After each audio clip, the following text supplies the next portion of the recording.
Have you noticed a pattern of missing assignments with your student? Have you tried to get your student to email their teacher over and over and they just won't do it? Does your kid tell you everything is done and then you look on their portals and see there's tons of missing assignments and low grades? If you've experienced some of these struggles, your child may have executive function challenges. My name is Sean McCormick and I'm an executive function coach and the founder of Executive Function Specialists.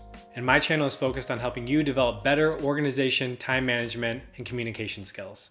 So what is executive function coaching? Well, many people struggle with time management, planning, follow through, organization, all types of executive function skills.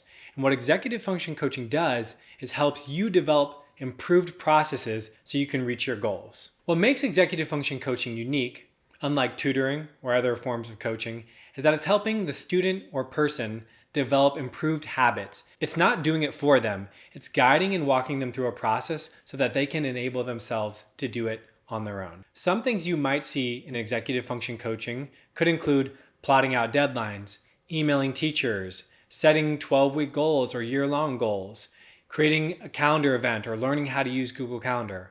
All of these things can fit into an executive function coaching session. So who is executive function coaching for?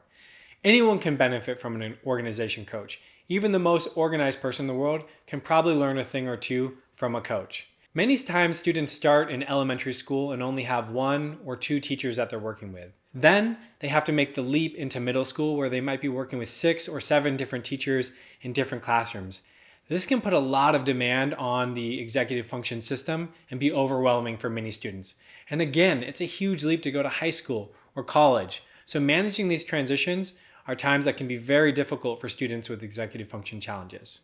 Most students who use executive function coaching have ADHD, or attention deficit hyperactivity disorder. There are different types of ADHD, which we'll explore later on, but for now know that students with executive function challenges often struggle with basic skills around planning, organization, and follow through. So what is executive functioning? Executive functioning is the mental processes that help us plan, focus, and reach our goals. There's a lot that goes into reaching your goals. It's not just about writing it on a piece of paper. You also have to set aside time. You have to prioritize. You have to communicate when you need help. And all that stuff requires good executive functioning. So let's talk about how you can develop better executive functioning skills. The executive function processes reside in the frontal lobe up here. And that was the last part of the human brain to develop. It takes up about 40% of the brain and is extremely important.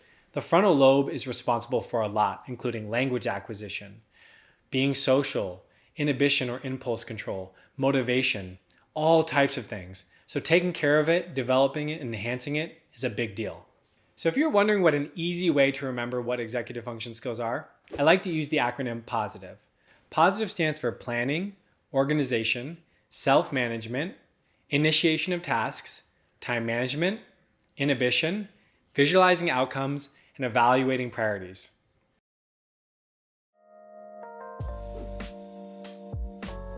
Okay, so now you know what executive function skills are, but how do you know if your child or your student is struggling with them? Some common indicators of executive dysfunction include missing assignments, decreased motivation, not communicating with teachers when needed, taking way too long or not enough time on assignments and projects. Now, all those things can be challenging, but the bigger issue around those things is the impact they have on a student. So when a student's chronically disorganized, missing assignments, overwhelmed, what happens is their self-esteem starts to lower. And that makes engaging in school much more difficult. It makes socializing with others more difficult. Addressing them as soon as possible is very important. If you really want to be sure that your child has executive dysfunction and is struggling with these things, one thing you can do is request an assessment from the school. An assessment is typically done by school psychologists, but you can also request an independent educational evaluation done by a neuropsychologist in your community. If you're not sure where to start, you're going to want to check with your family doctor, a school professional, or your child's therapist to see what their thoughts are on this issue. This can lead to the assessment process, which is free of charge to parents in public school districts. Executive dysfunction is not just related to students with ADHD. It can also include traumatic brain injury, anxiety, depression, dyscalculia, dyslexia, nonverbal learning disorder, obsessive compulsive disorder, Tourette syndrome, and more.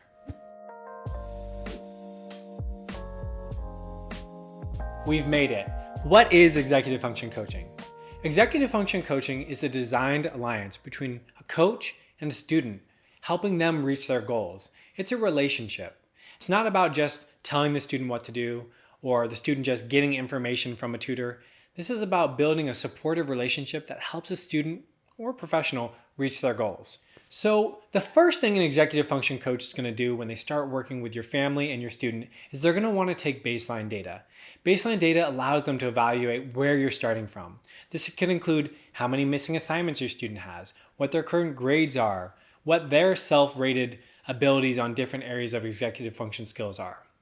When you have that baseline data, then you can use that as an opportunity to build on the skill areas that need support. Now, one key to remember in developing a good executive function coaching plan is that the child and the family must be involved in the plan. It's all about strengthening the student's ability to buy into their process and develop skills and habits that are going to help them succeed with and without their executive function coach. Here's a couple things that executive function coaching is not.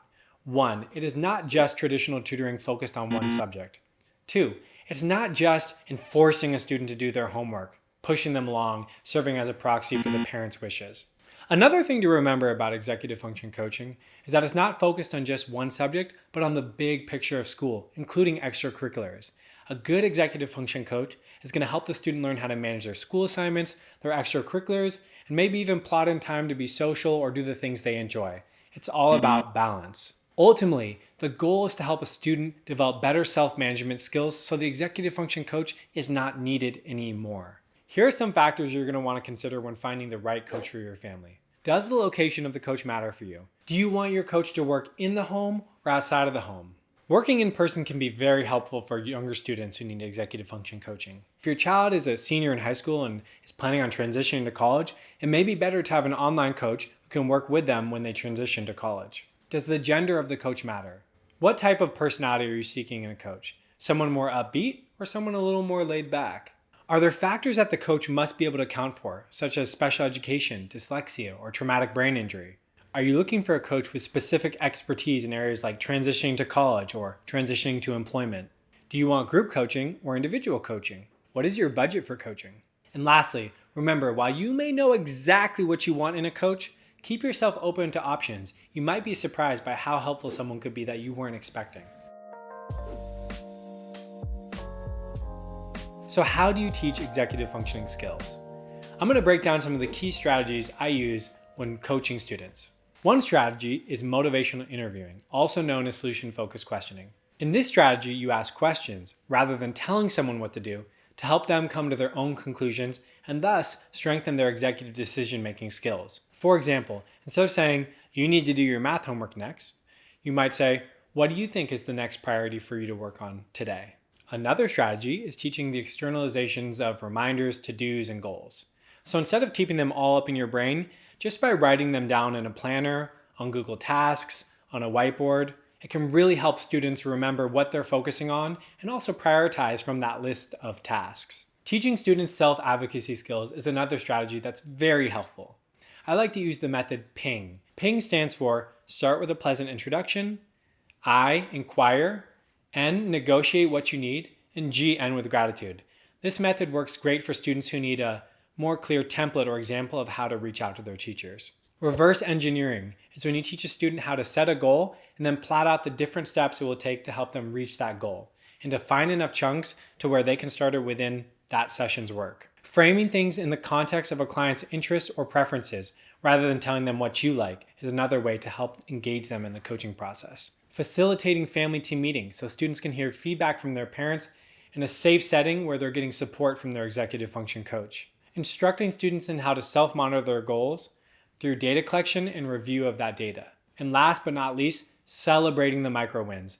Every time a student does something, even a small incremental step, make sure you celebrate with them. Reinforce it with positive praise. This really helps students who are feeling low on confidence. When these strategies are applied over a long period of time, typically a semester, it can have great results in reducing their dependence on a coach and increasing their sense of self-management over school. So how long should executive function coaching take? Remember, executive function coaching is an alliance between a student and a coach. It's not a transaction. I teach you something and then you're fixed. It takes time, practice, and engagement for these skills to take root and bloom in a student. When the coaching alliance is cut off too soon, it can cause setbacks because the student feels like they're just getting to know someone and trust them, and now they have to figure it out on their own. At the core of this, the coach has to develop a secure attachment with your student so they feel comfortable bringing their challenges to the coach to get help. After a semester of coaching, it's a good opportunity for the family, student, and coach to evaluate if it's time to phase out or if more coaching would be helpful for the student and family.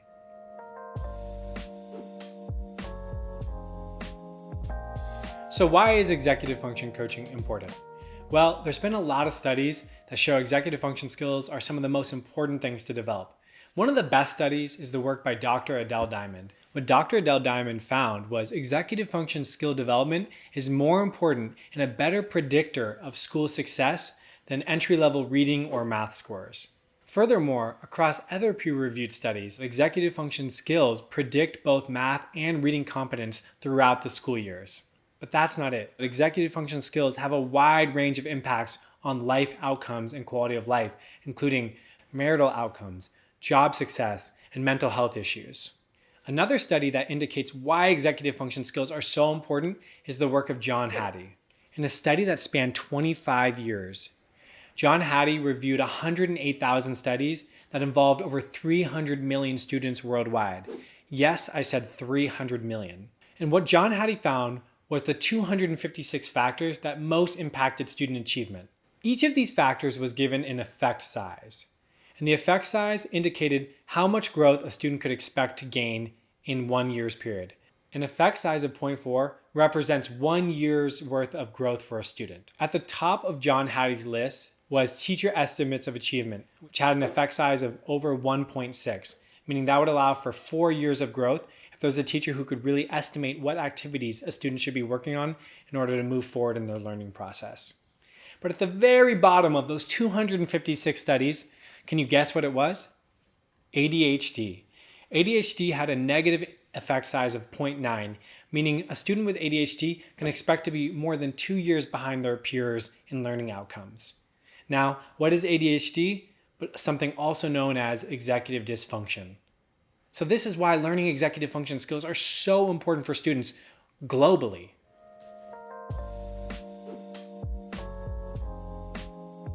How do you find an executive function coach? Unfortunately, most institutions have not caught up with the fact that executive function coaches are needed for all students. In the age of attention, or should I say inattention, many students are struggling with managing their time, priorities, and follow-through. In order to find a skilled executive function coach, you're going to want to consider a range of factors. 1, what's their experience? I recommend trying to find a coach with at least 3 years of experience. 2, what's their background? Many good executive function coaches have backgrounds in teaching, coaching, therapy. Ideally, your executive function coach is going to have a master's degree in a field related to executive function coaching. You're going to want to make sure they have references and testimonials for the clients that they've worked with previously. You may also want to check if they're aligned with different institutions that support executive function coaching and research around it, including CHAD, NAPO, AET, or ASHA. At this time, there's no one directory for all executive function coaches, but there are a few helpful directories where you can find executive function coaches. So one of those is the Association of Educational Therapists online directory. You can filter that by study skills. On attitude.com's directory, you can filter by ADHD academic coaches and ADHD coaches. If you were looking for a speech language pathologist who works with executive functioning challenges, you can go to ASHA's directories and filter by executive function skills. When searching locally, you can use Google and search executive function coaches near me, or use Attitudes directory and browse by local coaches. How do you choose the right executive function coach for your child? Well, I recommend you interview at least 3 different coaches before you make a decision. I'm going to give you some questions you can use to ask your potential executive function coaches, and I'll also link a list of these questions in the article in the bio. Use these questions to guide your search. What is the process of your coaching program? What strategies and approaches do you use to improve executive function skills? What do you do if your student continues to struggle even after implementing the coaching process? How are your coaches trained? What are their minimum qualifications? If it's a group practice, ask them, what is your process for matching my child with a coach? How will I know if my child's executive function skills have improved? How do you keep parents updated and involved during the coaching process? What's your cancellation policy? Are coaching services available online and in person, or both? What is the cost of your services? Are there any additional costs beyond the weekly coaching sessions? What forms of payment are allowed? When are we expected to pay? What is your refund policy or guarantee for clients should things not work out the way we expect? If you take the time to ask these questions to different coaches and programs, you'll surely find a good match for your family. So there you have it. That is everything you need to know about executive function coaching. If there's anything I didn't answer in this video, please drop it in the comments below and let me know so I can make a future video to make sure I answer that question. Thanks so much for watching this video. Please like and subscribe. And if you want to check out some of the helpful resources, I've dropped them in the description below.